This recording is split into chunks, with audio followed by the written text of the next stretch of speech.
The Caldwell Cup, the crown jewel for country rugby union, hasn't been back in Newcastle's hands since 1992. Filled with expectation, it flowed with celebration drink last night after a nail-biting 18-11 win. Yeah, it was very good fun actually. It's the first final that I've ever won, so a unique experience as such, but yeah, enjoyed it very much. They did it the hard way. Up 15-3, Newcastle had to withstand a Central North fight-back with the lead cut to just 4 shortly before full-time. While the defence held, it wasn't before some tense moments. For ex-Wildfire and Newcastle skipper Dave Lubens, it's just reward after a few lean years. It was fantastic. You know, I haven't won a trophy in a long time, probably since college, and that's probably as sweet as it comes. Both players are set to feature heavily for Country New South Wales in a national championship, the Commonwealth Cup, later this year. The rugby win follows Newcastle's runaway victory in the Rugby League Country Championship at Curry earlier this month against Riverina. From that winning side, Jared O'Doherty and Shane Lelota went on to represent Country New South Wales and will now both play for the New South Wales residents team against Queensland.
Damage to the Junction Primary School Hall, estimated at thousands of dollars, can only be described as pointless.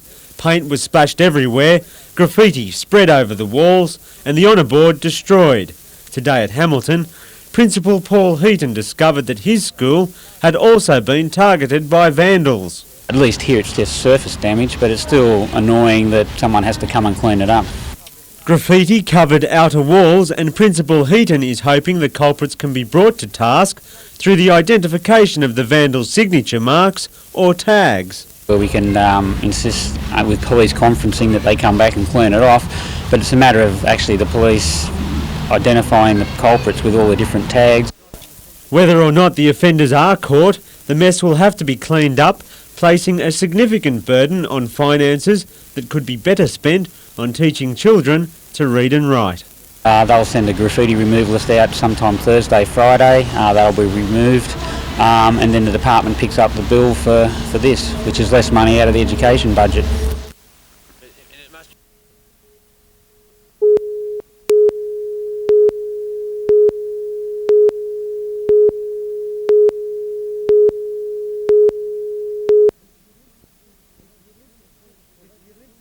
With the Olympic team selected, competitors in this teams event represent the next wave of up-and-comers. It's the second year in a row the Men's Artistic Gymnastic Club Championships have been held in the newly built Glendale Gymnastics Centre. Competitors from clubs in Western Australia, Brisbane, Victoria and South Australia took part today, but it was the Northern Beaches Gymnastic Club from Sydney which took out the title. The best hunter team was the Lakeside Gymnastic Academy, which placed 8th. Part of the competition will form the basis for the team selected in the Commonwealth Youth Games to be held next year. Nearby, on a choppy and windswept Lake Macquarie, the Australian Schools Sailing Championships began today.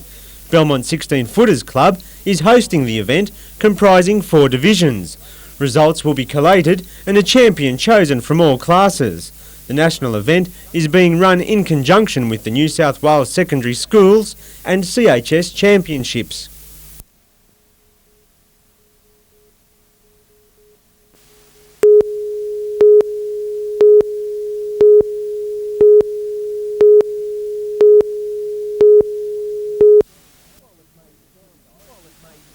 While it may sound odd, Newcastle City Council is banking on a cup of tea and a chat late at night to help reduce antisocial behaviour in the city.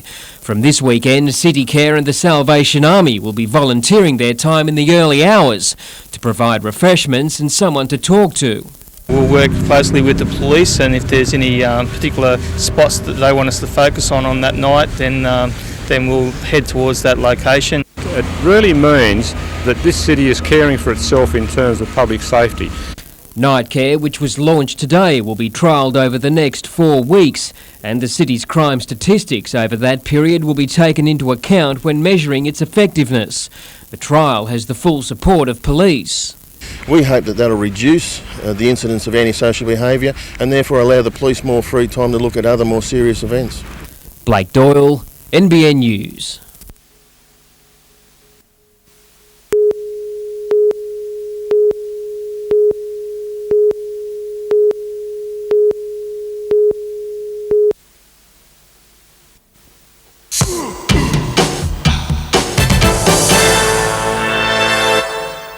It's round 13, the halfway mark of the season, and State of Origin selection time. The Newcastle Knights will have their fair share with Adam McDougall, Ben Kennedy and Danny Badiris are great chances. Matthew Johns should be there, while his brother Andrew is a walk-up start if he is fit, while injury may also have cost Gidley, a Davis and Albert selection as well. The New South Wales selectors have to pick a side of experienced players, blokes who have done the job before, if that luxury is available to them. It's not like a test match where almost any Australian side picked is going to win. The New South Wales selectors are going to be more accountable for their decisions. The wrong selection of player or player position could make the difference. Therefore, blokes like Terry Hill, Dave Fairley and Jeff Tuvey are valuable commodities in terms of their experience and should be there somewhere in the squad. Because it's State of Origin, there is no substitute for experience. Okay, players of the week, and Luke DeVico was lucky not to be suspended for this tackle on Simon Benetti, while Jason Hetherington, he was hit with a real ball ringer of a kick, and you can tell he wished he kept his eyes on the ball a little closer. To the tips, and tonight's clash between the Broncos and Parramatta should be a beauty. The Eels have an extraordinary record against Brisbane, and in saying that, the Broncos are the only real consistent team in the competition, and with Kevy Walters back, they should do the job. Newcastle does a little bit tough in Melbourne, but should sneak over the line. In other games, Penrith over the Bulldogs, Roosters to beat the Sharks, North Queensland, Northern Eagles and Auckland to win. Good luck with your tips. Back to you, Rabs.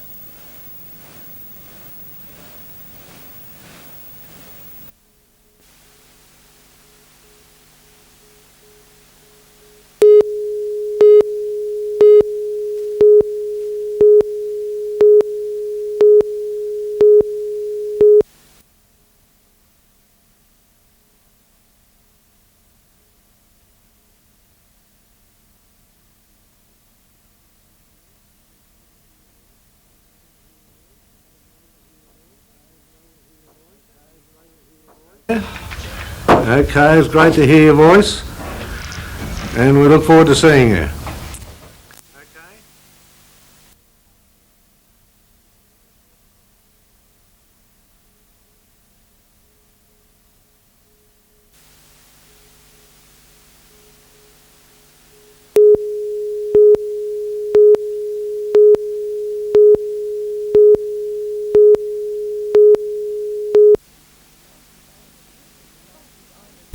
By his own admission, the multi-talented entertainer Sir Peter Ustinov has seen and done it all. I've been exposed to practically everything. And even when you meet him, it's easy to see that spontaneity forms the lifeblood of his performances, capable of reaching just about anyone at any level.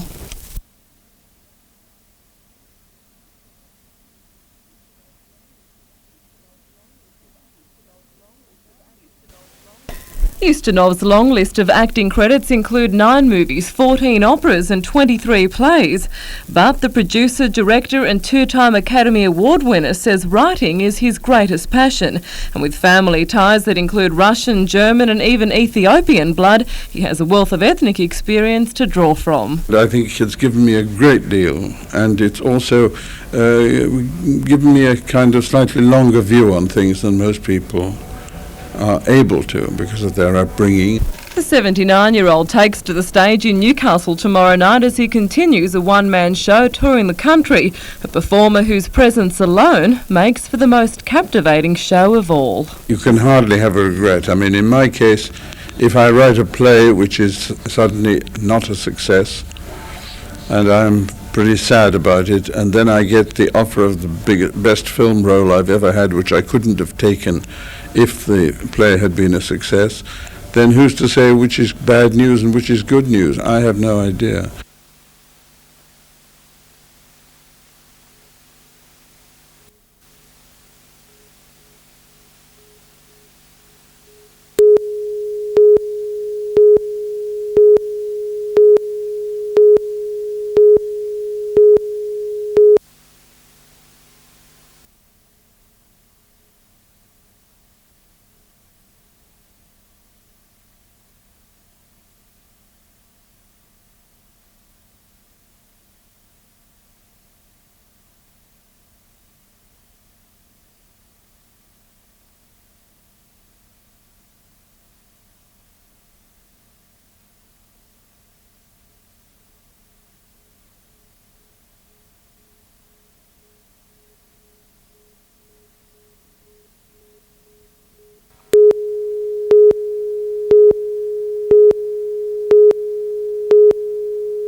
While the parallel bars and the rings may be out of reach for now, this group of keen Head Start members was learning the ins and outs of gymnastics today. It's all part of a state government program called Willing and Able, and is designed to encourage a more active lifestyle for disadvantaged people. It's called Gymability. It's a program for people with disabilities to come and try gymnastics and to extend their abilities in whatever field they like to go. Only 8 programs in New South Wales were given state government funding, totalling in $400,000. Glendale receiving $37,000, which will see the pilot program last for 18 months. We're also looking at providing some transport for our participants, and also an important part, modifying the equipment here at the gym so people with disabilities can access all areas of the gymnastics facility. And it's not just a hobby program for those attending. It's definitely more than just a pastime. It's teaching people about how they can extend their abilities with their different parts of their body, as well as incorporating a bit of gymnastic skills as well. The 12 group members have 3 coaches keeping an eye on their progress, but it's been so well received that the participants seem to be able to take care of themselves. If it's one of us is being a bit slack, another bloke over the road will say, "Yeah, mate, come on, push him along." Adam Harper, NBN News.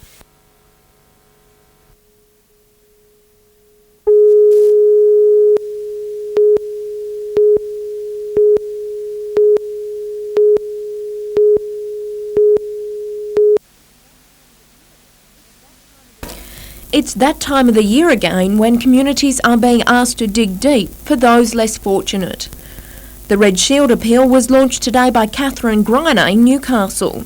The charity is asking people to donate money to help meet the ever-increasing need.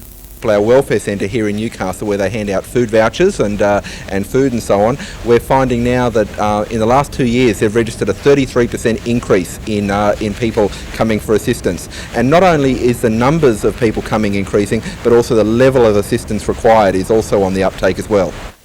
Putting a human face to the work the Salvos do is 27-year-old Sean Thomas, a former drug addict and compulsive gambler.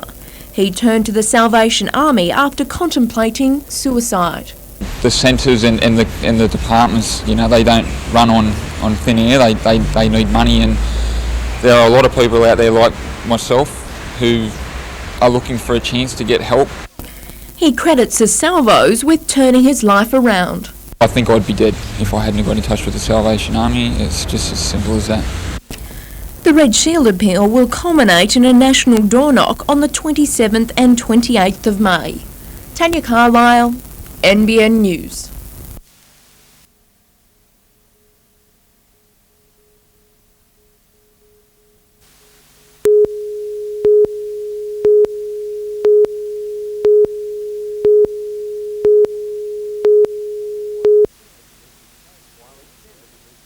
While extended Olympic trading hours for everything from pubs to restaurants has the support of the Australian Hotels Association, it's something Lake Macquarie Police aren't keen on, and last night neither was council.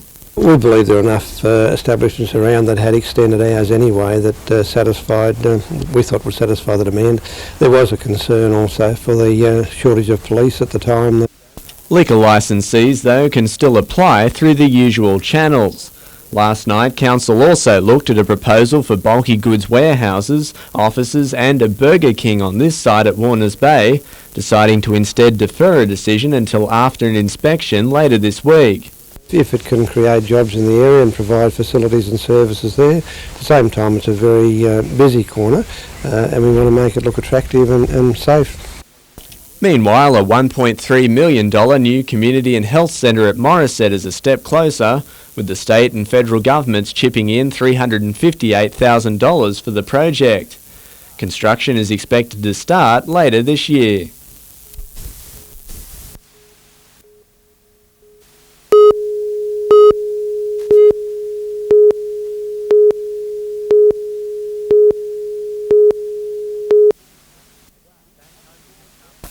Back home in Newcastle today, Natalie Ward barely has time to catch her breath before heading into a month-long camp in Brisbane.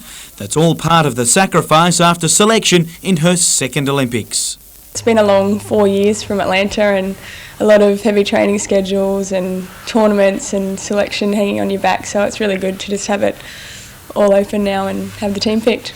Former Muswellbrook player Sue Fairhurst will play in her first Olympics, joining a side that's grown into a real gold medal contender. We're now ranked silver medalists. I mean, we got silver in the Worlds in 98, so we got bronze in Atlanta, silver in 98 at the Worlds, so hopefully we'll take the next step. The selection process hasn't avoided controversy either. Two players, including Atlanta Olympian Hayley Petrie, are heading into the courtroom to try and win selection. It's a really hard thing. I mean, these are our friends that are appealing here the system, and we want to see them, have the same opportunities as we get. After the Brisbane camp, it's a month-long competition in Canada before more training leading into the Games.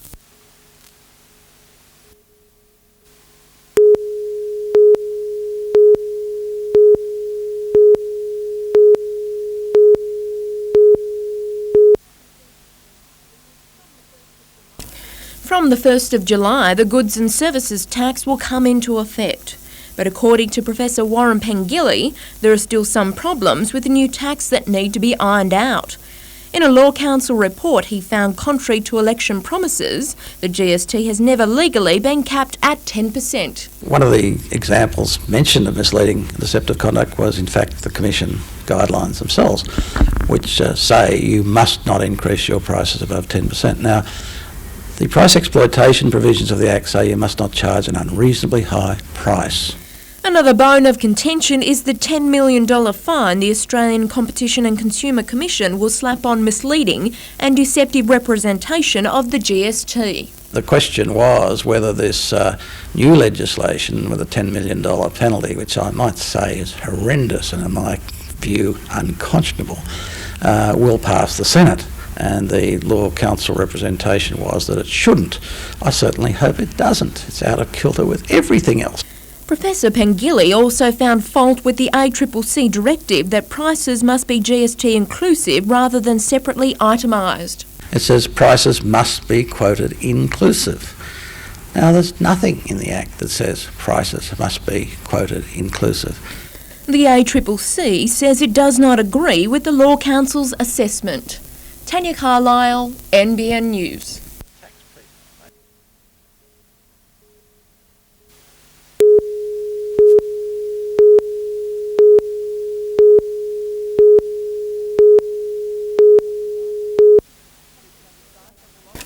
This is the site that will occupy Honeysuckle's latest project. Pending state government approval, the building project will see a new $20 million office building constructed to be known as Honeysuckle House. 6 levels of office building on the Cottage Creek precinct. The project marks the first development on Honeysuckle's final precinct, but the corporation has defended claims it will fail to service a central business district that already has a surplus of office space accommodation. Well, the developers tell us that there's a shortage of A-grade office space in Newcastle, of new office accommodation. The developers for this particular development, BuildDev, have told us that they have tenants lined up for the whole building.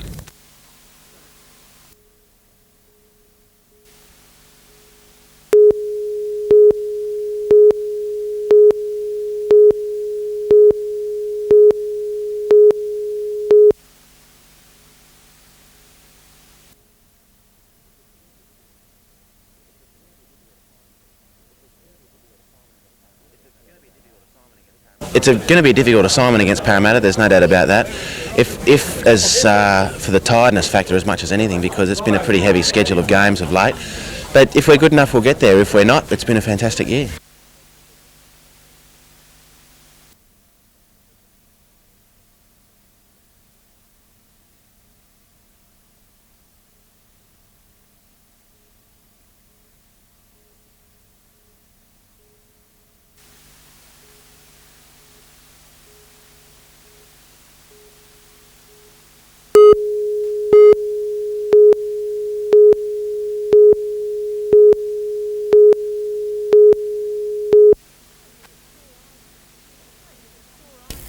Complaints of sore eyes from swimmers led the Valentine Hydrotherapy Pool Management to investigate the water quality.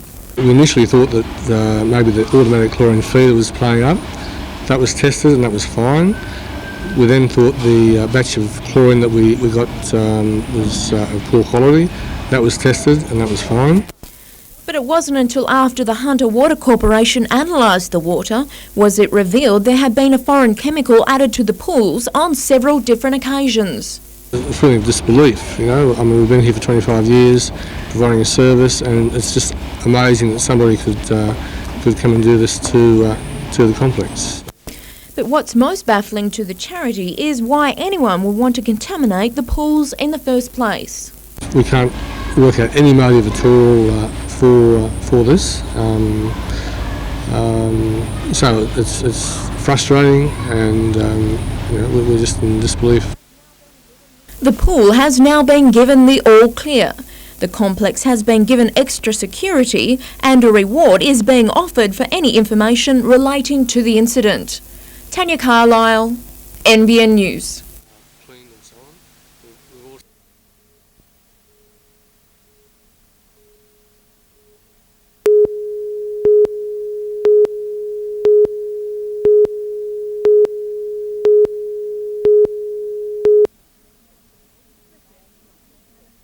Recreational fishermen are supporting new bag limits on all saltwater species, but they're concerned that the rules make policing easy and fishing increasingly difficult. The question is, can the average angler actually identify all the fish that are now being restricted? These are things which really are going to make things very, very difficult, although there are steps in the right direction as far as the total package is concerned for conservation. Barry Clark is calling for better education programs encompassing entire catchments. He's also asking for regulations that target commercial operators as well as amateurs, especially in relation to dusky flathead, which now have to have a minimum length of 36 centimetres rather than 33, and only one fish over 70 centimetres may be included in the bag. I think there should be protection brought in, particularly for flathead, during their breeding period, January, February, March. Certainly, that should be brought in that, let's say, no flathead at all over that size. But during the winter months, there needs to be some concentration of effort looking at protection of species. The new laws come into effect in November, followed by a 6-month amnesty period. Brooke Webster, NBN News.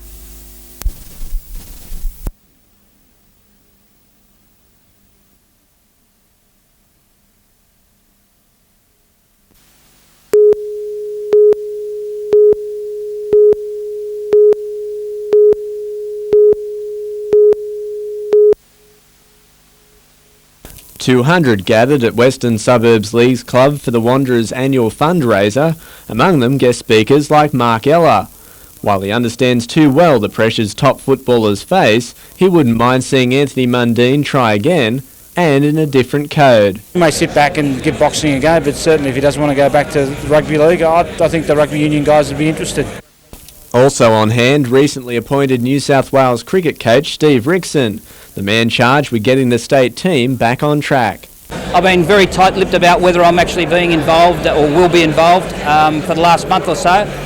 Now it's been opened up and it's been announced. The more I talk about it, the more I get excited. The function aimed to raise funds for the Wanderers juniors and a young club member who's being diagnosed with cancer. Meanwhile, the local comp this weekend sees Maitland take on the Waratahs, the Hawks hosting Merewether, Uni up against the Wanderers, and Singleton heading to Nelson Bay. Round 4 of Newcastle Rugby League kicks off tonight with West hosting Central. Waratah takes on Cessnock in a Saturday full of great matchups, while on Sunday Macquarie plays the Northern Blues. And it's round 11 in the NBN Soccer League, with Adamstown taking on the Magpies, while on Sunday the Magic, Highfields, Edgeworth, the Gunners and Olympic all play at home.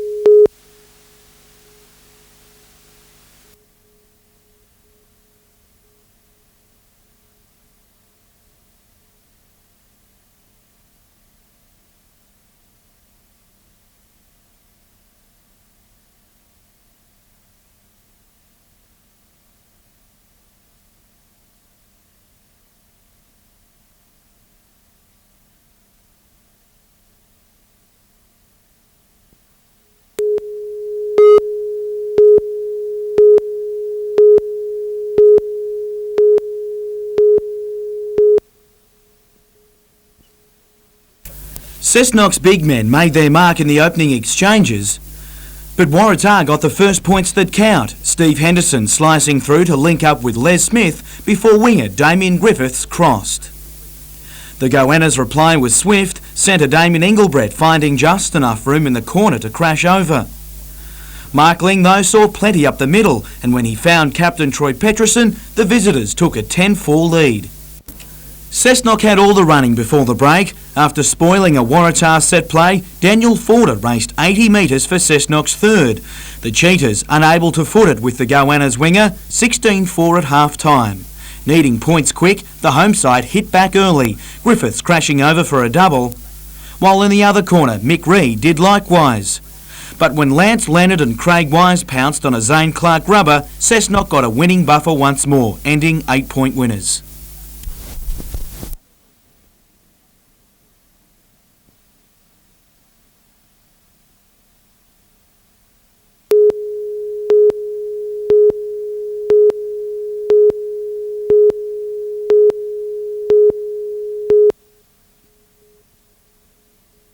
Losing to Edgeworth in the pre-season final, Cessnock owed the Eagles, but the ladder leaders had the early running, and when Faoud Amlul's corner fell for Daniel McBreen, the Edgeworth striker chalked up his 16th goal in a season that's not even reached the halfway mark.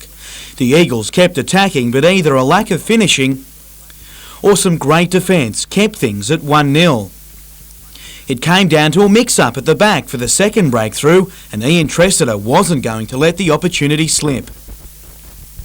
Tressiter scoring again after half-time to seal victory. From balls to the beach and a strong swell at Catherine Hill Bay added extra spice to the Hunter Branch IRB Championship. 8 of the 13 Hunter clubs took part in a range of the divisions, but it was the A-grade rescue that had everyone's eye. Recently crowned world champions Caves Beach continued its rivalry with Nobbies. The two are great chances at the coming state and national titles, but today the honours went to Caves in the Blue Ribbon event. Nobby's club winning overall.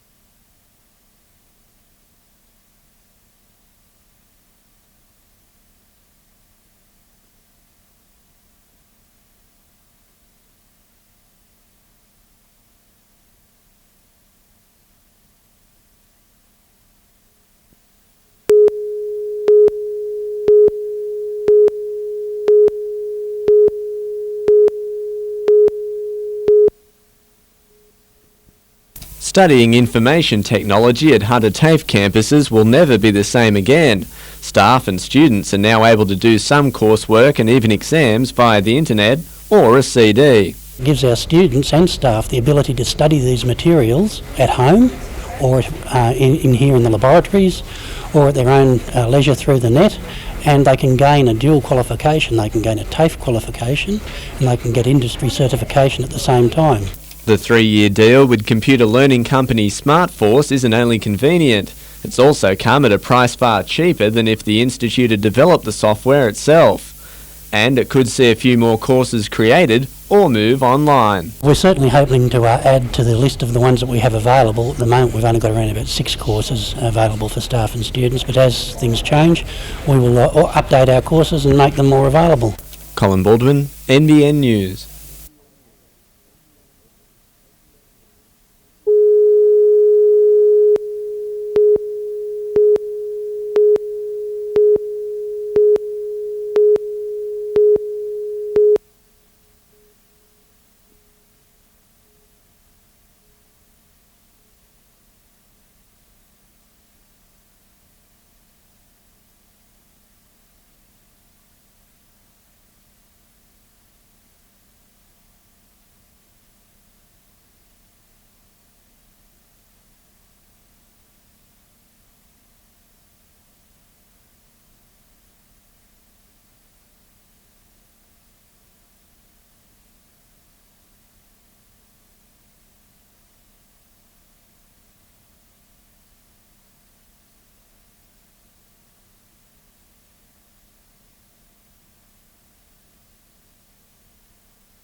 Five years ago, in the run-up to an election, the ALP promised Stockton Bight would become a national park. Today, environmentalists accuse the government of reneging on the deal with the release of an environment impact statement to sandmine almost half of the unique coastal strip. I think people have got to really look at whether there's any value in having an ALP representative in Newcastle and in Port Stephens. That's not true. The government is committed to a national park on the Stockton Bight. It's been a very difficult and complex issue to deal with. Those issues include resolving an outstanding Aboriginal land claim on the area lodged in 1995. Furthermore, the recreational activities undertaken in the dunes, such as four-wheel driving and fishing, would have to be zoned as recreational, activities which don't qualify as criteria for a national park. Despite the complications, though, the state government says it's committed to resolving the matter once and for all. I'm frustrated as well as the public, and I want that park as soon as possible. But I'd have to say it's been a much more complicated issue than I thought at first.